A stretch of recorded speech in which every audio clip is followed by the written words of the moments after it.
മലയാളി താരങ്ങളും ഇന്ന് മത്സരങ്ങളിലേക്ക് കടക്കുകയാണ്. എല്ലാവരും ഒളിമ്പിക് ആവേശത്തിലേക്ക് കടക്കുമ്പോൾ മലയാളികൾക്ക് നിരാശയാവുകയാണ് എം ശ്രീശങ്കർ. ഒളിമ്പിക് യോഗ്യത ഉറപ്പിച്ചെങ്കിലും പരിക്കാണ് ശ്രീശങ്കറിന് വിനയായത്.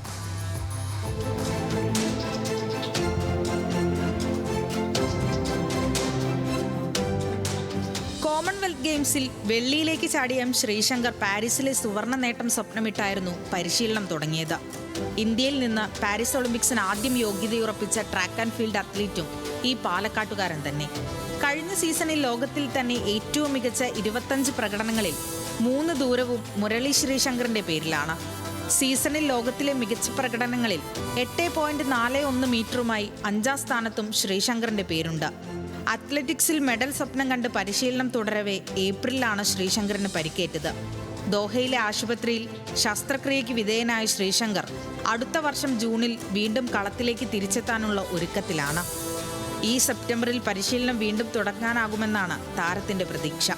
അടുത്ത വർഷം നടക്കുന്ന ലോക അത്ലറ്റിക് ചാമ്പ്യൻഷിപ്പാണ് ഇനി ശ്രീശങ്കറിന്റെ മുന്നിലുള്ള ലക്ഷ്യം. Olympic desk, news Malayalam.